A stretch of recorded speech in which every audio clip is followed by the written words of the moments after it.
Everyone, I'm Sarah Weiner. I'm so excited to welcome you here tonight to the Focus Area Committee Information Session. I'm the Focus Area Committee co-director along with Kathy Paulson, and we're just super excited about this year and the grant review process. So Kathy's going to go ahead and get us started. So I'm going to turn it over to Kathy. Thank you, Sarah. Welcome, everybody. This is our fourth FAC Information Session, and it is so fun to see the interest and enthusiasm about this part of fulfilling our mission. For me, this is my third year with Impact, and when I first learned about Impact, I was so drawn to the mission about the collective giving and empowering women to understand the needs in the community and together fund these transformational grants. So I immediately got involved in the grant application review process. I served on family my first year. And then last year I was the co-chair or the chair of the Environment and Recreation Committee. So this year it's very fun to work with Sarah as the co-director. And as many of you probably have already discovered, the working with the other women on Impact is definitely a huge part of why this is a meaningful, fun, rewarding thing to do. So we'll start off with playing a video from one of our members. You might know her, Jody Beresford. She's a very active member and an ambassador, and she's going to share on this video a little bit about her experience on Impact. Okay, I'm going to bring that video up now. Hold on one second.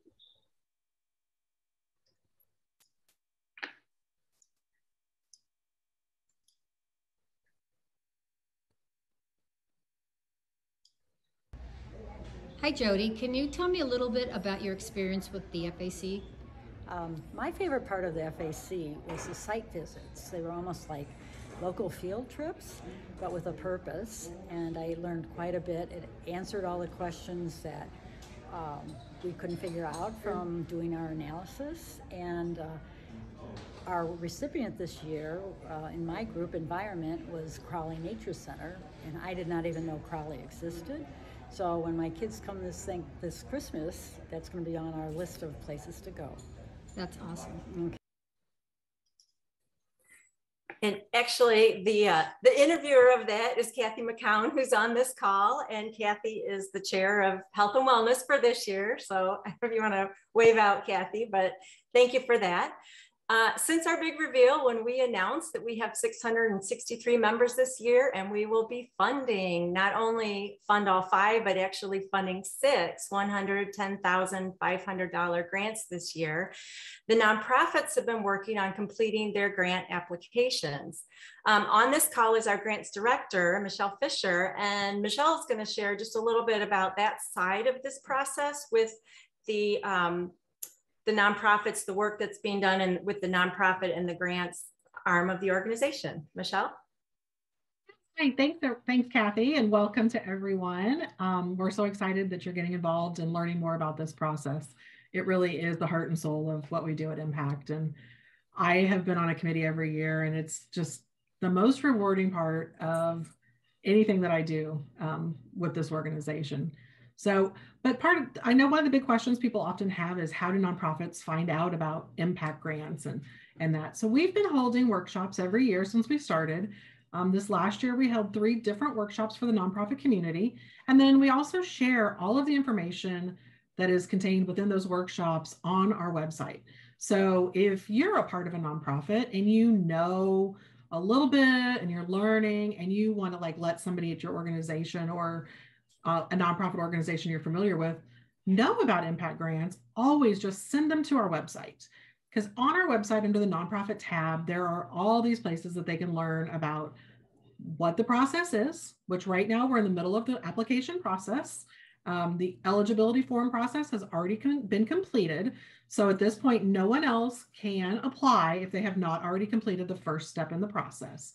And so the eligibility form opened back in February on the 23rd, and it closed on April the 13th, which was just last week. And so now they're just in the application phase of the process. And all of those people that completed eligibility forms were sent links to apply that were eligible, and they're in that process right now. And the application closes May 2nd at noon. So anxiously awaiting that day and find out all these grants that are coming and how many we're going to have and what they look like and stuff, so we can get them out to everybody who signs up for the focus area committees to start reviewing. So we advertise to the nonprofit community. We do workshops, and then, like I said, all of the stuff that we've presented this year to those nonprofits is housed on our website. All the videos from all 3 workshops, all the documentation that we shared with the nonprofits, worksheets and different things for them to do, it's all there. You can find it all, and you can watch those videos if you want to learn more about how the nonprofit side of Impact actually works and what we've been doing. So hopefully that answers a few of the questions, and I covered what I was supposed to. Thanks, yes, Kathy. thank you. Thanks, Michelle. Yes, and I'm glad you mentioned the website, because a lot of what we will talk about tonight about focus area committees is on the website too. There's a focus areas tab. So while the nonprofits are busy completing their applications, we are forming our focus area committees, and those are the committees that review the applications. Each application is submitted within one of 5 focus areas and is reviewed by the same focus area committee. So the slide describes what those focus areas are and the times that they will be meeting this year. There's arts and culture that is meeting on Wednesdays at 6 p.m. to 7:30. And those are high impact programs or initiatives that cultivate, develop, educate, enhance culture and the arts in Sarasota and Manatee counties. Education is Fridays at 9 a.m. Those are programs and initiatives that further educational process or improve access to education for children and adults in Sarasota and Manatee counties. Environment and recreation is Mondays at 11 a.m. from 11 to 12:30. And those are programs or initiatives that restore, preserve, revitalize, enhance the facilities or natural resources, including for recreational use, or improve the welfare of animals in Sarasota and or Manatee counties, including those that encourage research, public awareness, and education relating to the environment and conservation. And family are programs or initiatives that strengthen and enhance the lives of children and families in Sarasota and or Manatee counties. That's Tuesday at 8 a.m. And health and wellness, which is Thursdays at 6:45. Those are high impact programs or initiatives that improve the physical and mental health or wellness of people in our counties. So the nonprofits select which of those 5 focus areas most closely aligns with their initiatives and with their mission, and they submit within that, and it's within that committees that we evaluate to the point of selecting the finalists. So within the committees, we do maintain confidentiality. We don't discuss the nonprofit organizations, their proposals, the site visit impressions, or anything under review with anyone outside of the committee. So that when a member signs up to be on a focus area committee, we ask everyone to sign a conflict of interest form and disclose significant relationships, which would mean you're on the board of the nonprofit, or you're an employee or a significant donor, so that we can continue to uphold our standards for fair and impartial treatment of all applications. So you absolutely can participate on a focus area committee, but if you did have a substantial relationship with one that ended up being in that focus area, we would have a conversation about whether to remain in that committee or switch to a different committee. All of our meetings are going to be on Zoom. It seemed most inclusive for busy traveling members, but we are having social get-togethers as well, which you may have seen the invitations for. We have one next Monday at the Grand Cru, and that filled out right away. So we have another one the following Monday on May 2nd, also at Grand Cru.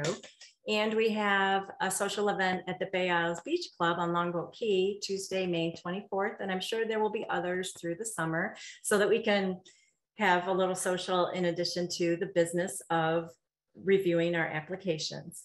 As we review the applications, members are going to answer 11 questions.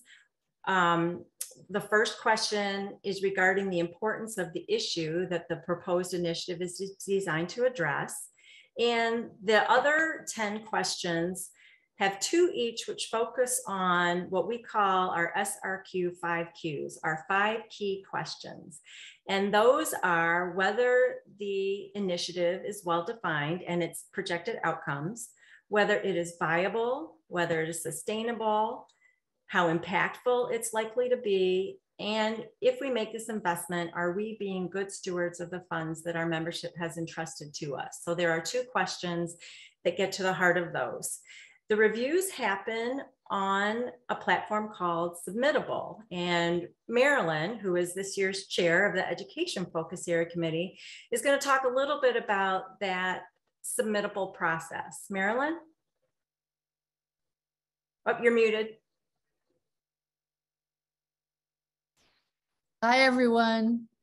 So Submittable is the computer program that manages the proposals. And this is where you'll go in and review proposals and rank and vote and this sort of things. But don't let the technology worry you, because it's extremely well organized and a very thoughtful creation of this thing. It's super easy to use. When you sign in, it shows you what you need to see. It takes you right to where you need to go, and it allows you to save your work. So if you get halfway through a proposal and the phone rings, it's no problem. It's basically thought of everything, and surprisingly easy, but it's all done for you. All you have to do is read and use your brain to evaluate against the 11 questions. So you won't find that to be a problem at all. And I'll be here in my focus group, and the others will there. If you do run into an issue, we can figure it out. Thanks, Marilyn. So to participate on a focus area committee, we welcome everybody, any background, all perspectives. I think the more participation we have, the stronger our process is. So no experience required, but if you do have financial experience, the co-director of our CIRC review, that stands for Community Investment Review Committee, Laura Palercio is on our call, and she'll talk about how we would love your financial expertise in our CIRC process.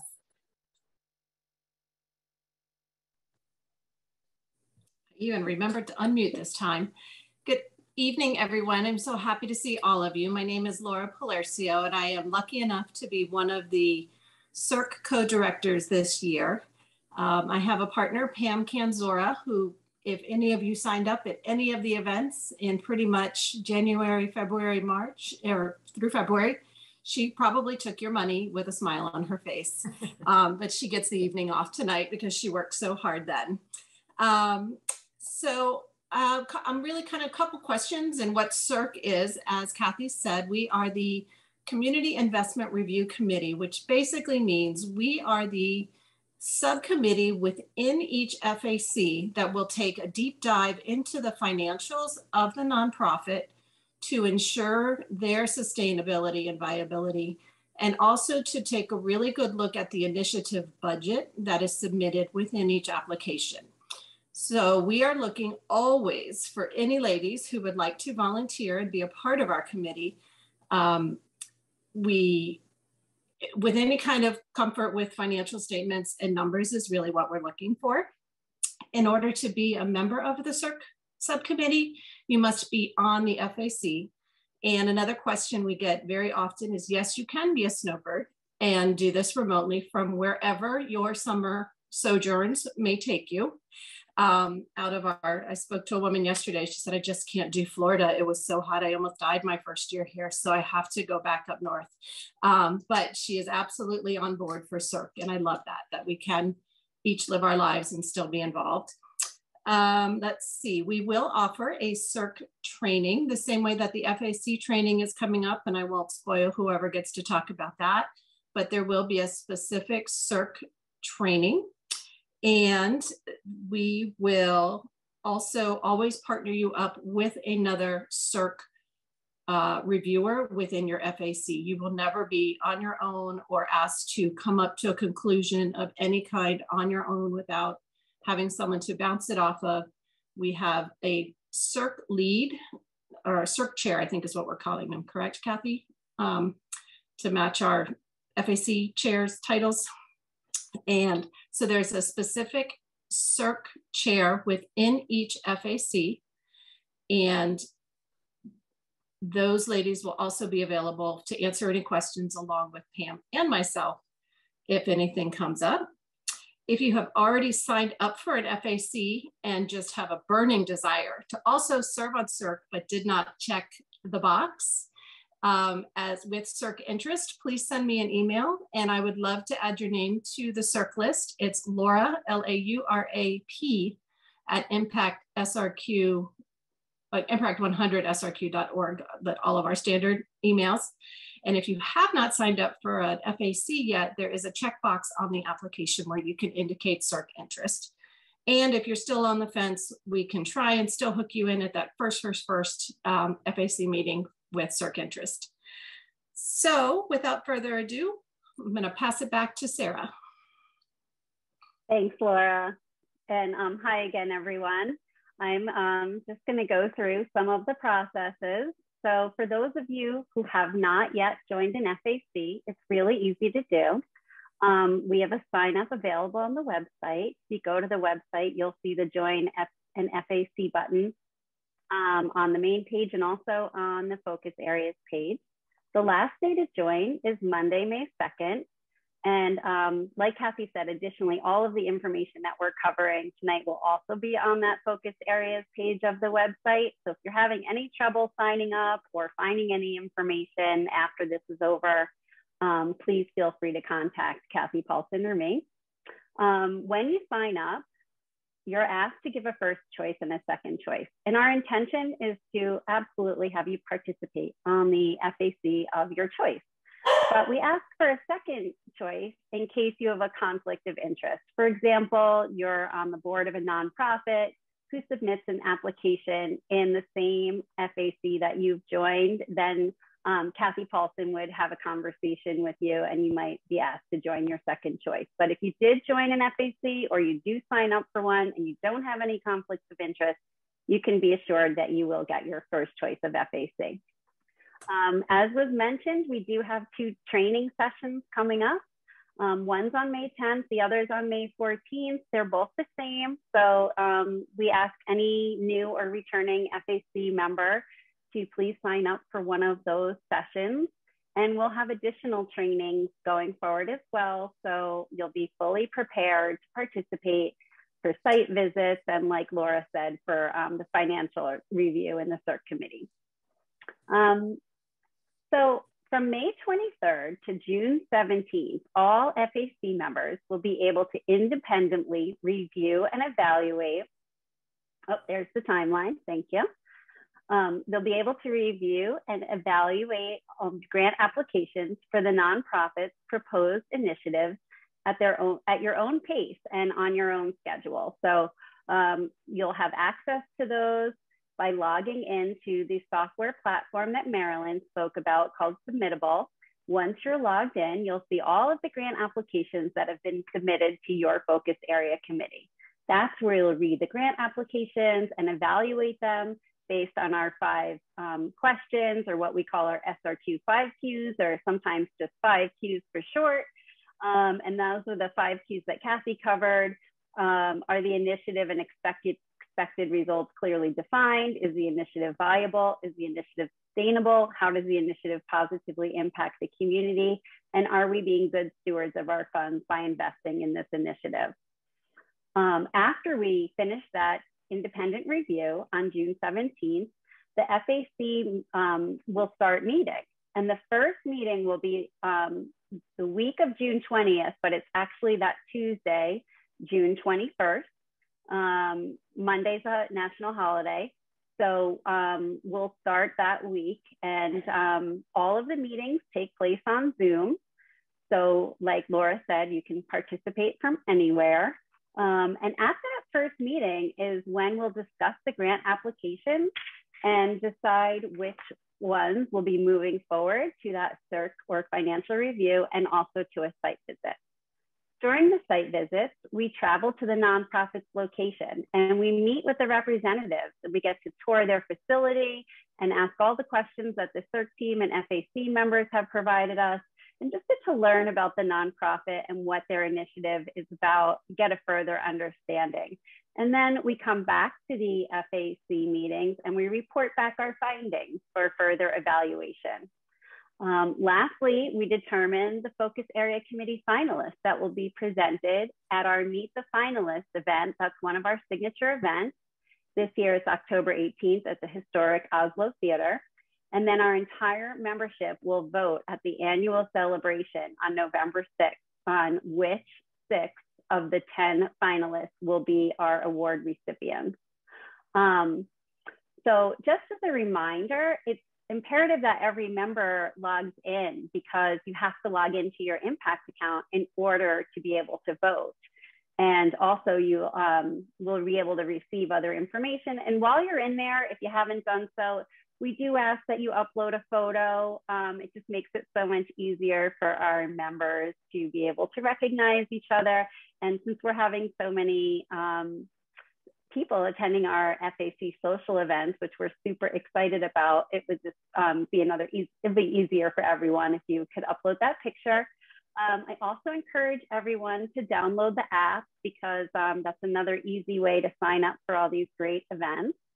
And you've heard us mention the word Submittable, that software platform that we use to review grant applications. And I want to thank all of the members who joined or renewed their membership at the 110% level, because we use those extra funds to cover our overhead expenses, including the cost for that Submittable program, and even the Zoom account that we're able to use for this information session, all the trainings, and as well as the FAC meeting. So thank you to all of those who did that, and anyone who still wants to do that is welcome to do that. You can still go back and retroactively become a 110% member if you're interested.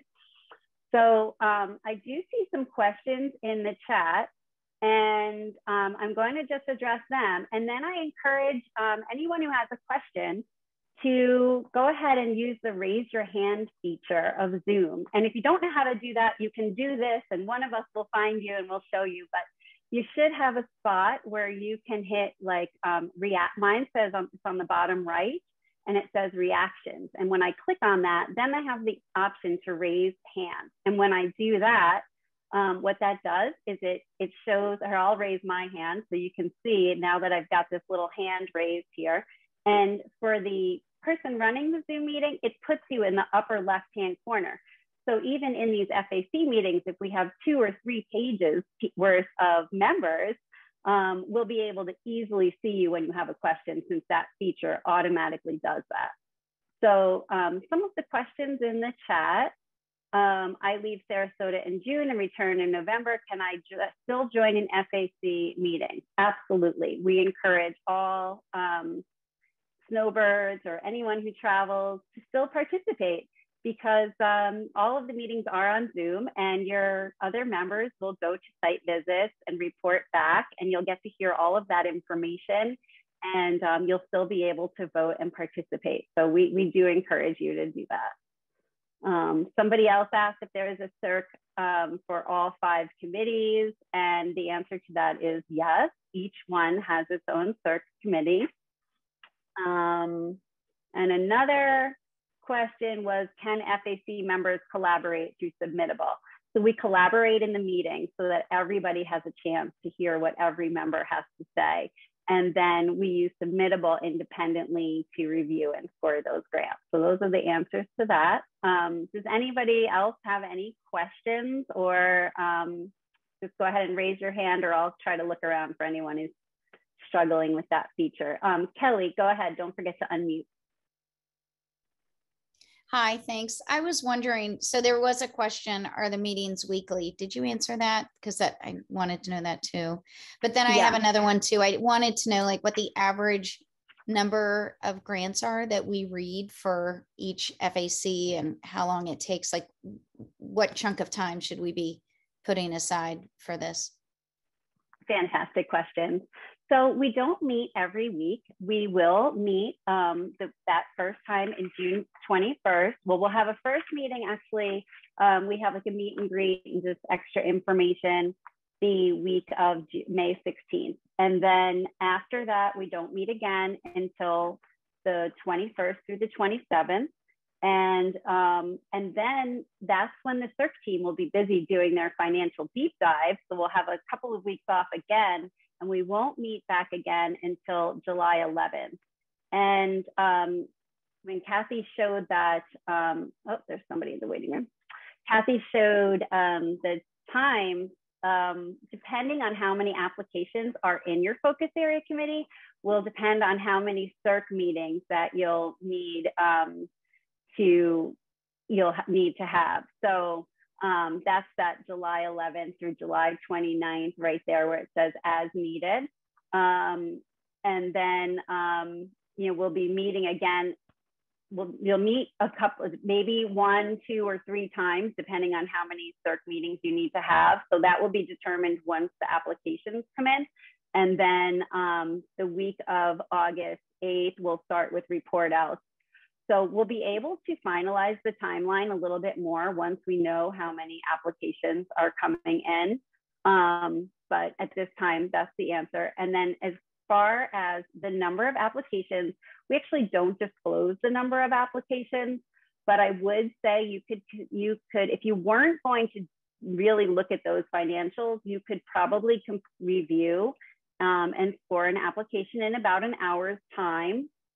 So you would think about an hour per application, give or take. And so that would be the answer on that. I hope that helps answer your question. Okay, great. And don't forget to remove your hand. Jan, I see you have a question. Yeah, and it was really the same question. It was about the time commitments because this will be a first time serving on an FAC committee. And I completely understand it's really related to the number of applications. Would you say, as you're looking at that last slide with the timeline, when does it really heat up? So, you guys have been through this. Would you say, hey, the month of August is the most intense month? Or would you say it's when you're doing the first reviews of the application is really the most intense time? I mean, I'm sure that there's a little bit of an ebb and flow to the time, but when's the crux of the really busy time? I gotcha. So yeah, that second meeting that we have, the first meeting after the grant review, that's a pretty important one. That's the one where we decide which ones will be moving forward to site visits and CERC review. And then, like I said, in July, there'll be those CERC meetings. And then the site visit reports are probably the heat up moment you're talking about.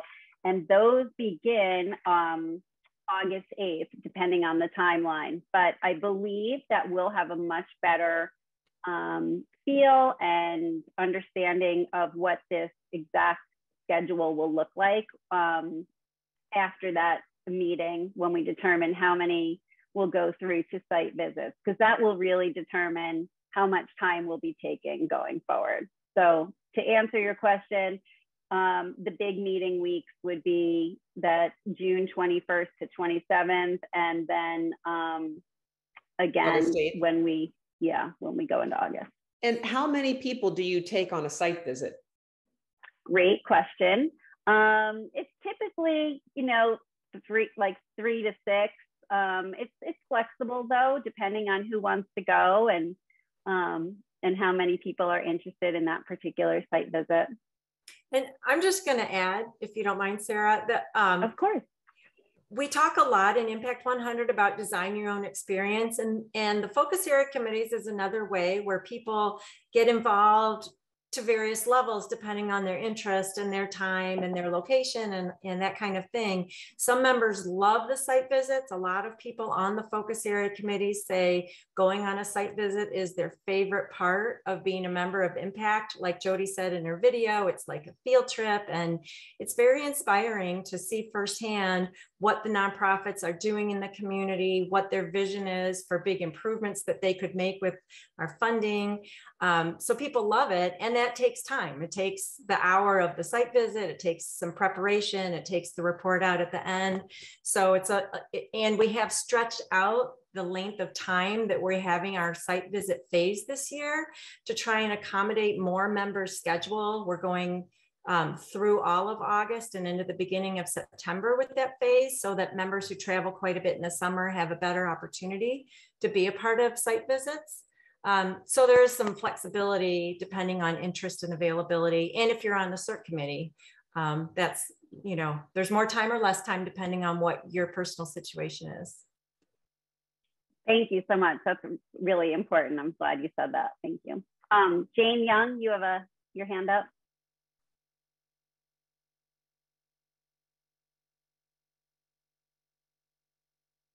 You're muted, Jane. Okay. Gotcha. I just wanted to zero in. I'm on the environmental committee, and I think you guys are really amazing. You're so organized. I just love it. So you said, I think starting June 21st, you would start doing the kind of zeroing in on the process, and it went through that week. And since the environmental committee meets on Monday, would we then be meeting that following week on the 27th for that committee? Yes, you'll be meeting the 27th. Mm-hmm. Okay, what time of day is that? Do you know? I might as well put it in my book. Yeah, it's 11 a.m. to 12:30 p.m. And that your meetings will always be Mondays. When you have them, they'll always be Mondays, 11 a.m. to 12:30 p.m. Great. Yeah. Okay. And you'll have a couple of other, if Labor Day, other things fall on a Monday, we'll just shift into the next and what week. was the July 11th meeting? Is that for everybody, or is that for committees? How is that structured? So that's a great question. That's for everybody in a focus area committee. The meetings that week. Those are the CERC report outs. So that's when you'll hear all of the information about the applicants that are moving forward in the process. You'll hear that financial deep dive. You'll learn the questions that the CERC team has for the nonprofits that will get answered on the site visits. And you'll just get a much better understanding of the initiative and the budget that's going with it. And will we be hearing just information on our individual committees, or will we hear everything on, all of the categories? That's another great question. You'll be when you join a focus area committee, you'll only see the applications in that committee. You'll only discuss the applications in that committee. And you'll sign a confidentiality agreement when you join a focus area committee that actually you won't even discuss any applications, the number of applications, the names of the organizations, anything about them with any other member who isn't in your FAC. And the reason for that is that we want every member who goes to the annual celebration on November 6th, who votes for our award recipients, to have a their own picture. We don't want to have a bias, or you hear something and somebody else didn't. So we keep all the information right inside the committee, and we're always willing to talk about anything in the committee. We just don't bring it outside the committee. Great, thank you. Oh, you're so welcome.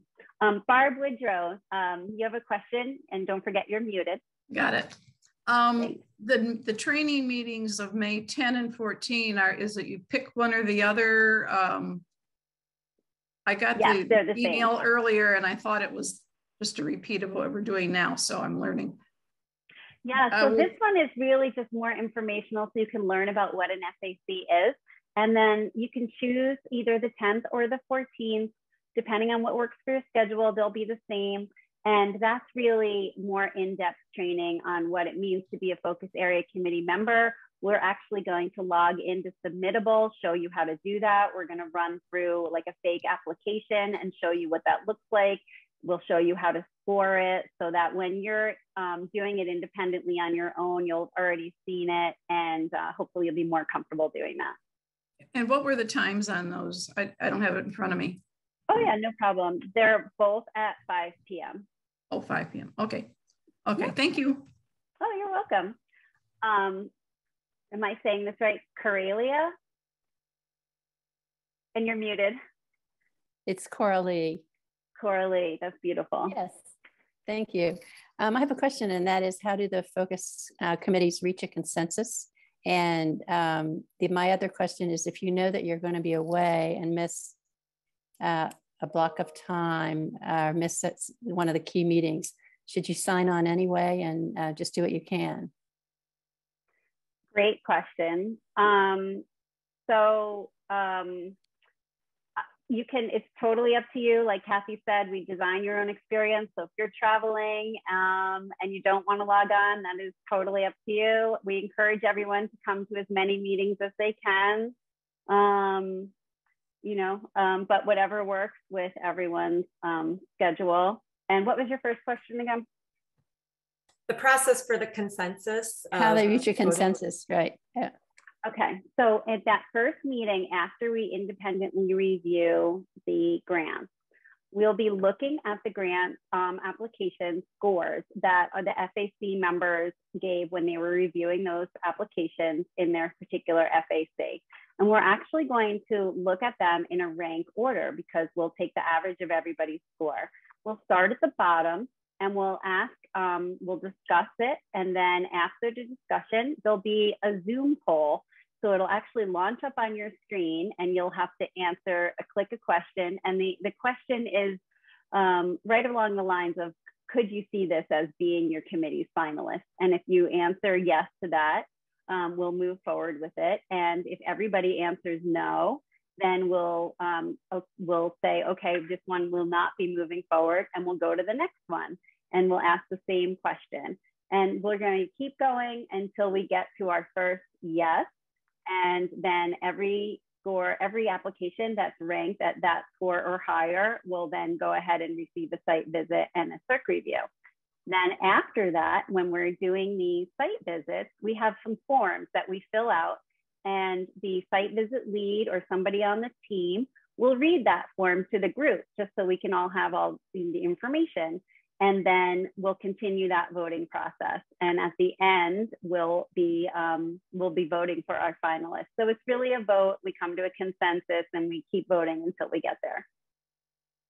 And we will be voting this time we will be selecting 2 finalists in every focus area committee so that all of the FACs, present 10 finalists to the membership for the full member vote on our 6 grant recipients.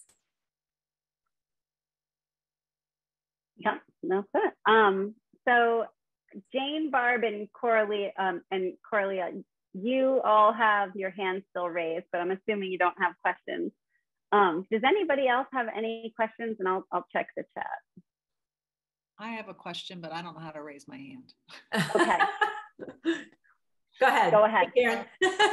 Follow up with what Kathy said then. Is there a chance that for the member vote, if we send 10, 2 from each FAC, and we vote on 6, is there a chance that one FAC will not receive a grant, or is it 1 each and then possibly a second grant from one of the categories? It's the latter. It's 1 from each and then a second one from one of the categories. So that we'll be funding all 5, we say, and then some. Thank you. Absolutely. Great question. Marianne, did you have a question? And reminder that you're muted. Oh, okay. Can you hear me? Yes, Hi. thank you. Hi, Sarah. Sarah, when people do go on the site visits, are they ever videoed so some of us snowbirds could see what's going on that aren't able to participate in a site view? Great question. We don't video them, but we do report on them. So you'll hear all about the site visits, just like any other member who wasn't able to attend on that site visit. And I will say it's possible that we would have some site visits done on Zoom this year. I don't know that that would be the case, but there were a few last year, and of course the years before, quite a few. Mm-hmm. So it is possible that there could be a Zoom site visit, in which case anybody could attend regardless of where they are. That's terrific. Thank you. Yeah, of course. Any other questions or comments? Let me check the other screen. Okay. Well, if no other questions, I want to thank everyone for coming. We really hope that you'll consider joining a focus area committee. Kathy and Laura and Pam, who's not on the call, and myself are really looking forward to running this process with you this year. And we're always, always available for questions, comments, suggestions. Again, I encourage everyone to check out the website. There's so much information on there. And also to make sure that you log in for your membership on the website. That's really important. Yep. And so let's see, there are the 5 focus areas and a couple. I know Andrea McHenry, she is the Family Focus Area Committee Chair this year. So Andrea, I don't see where you are, but if you want to say hello. Hi, everybody. I'm Andrea McHenry. I've been a member of Impact from the very beginning, and I highly encourage, if you're on the fence, to please join a focus area committee. You will not be disappointed if you can come to every meeting or if you can only come to 3 meetings. It's a learning experience. It will encourage you to just become more involved the more you do it. So anyway, it's awesome. You'll love it. Thanks, Andrea. And Kathy McCown, who I already said, she is going to be the Health and Wellness Chair. So if you want to say hello, Kathy. Hello, everybody. I did arts and culture last year as the chair of that committee, and it really is a rewarding experience. I said it's where the rubber meets the road here at Impact, because we're really doing the deep dive into all the different nonprofits who are applying for the grant. And, you know, we really help the rest of our team members make a good decision in the end when they go to vote. So it's really fun too. It's a good group of people and you get to know people better. So I really enjoyed it, and I think you all will too. Thank you. Thank you. And we saw Marilyn, who is the education chair.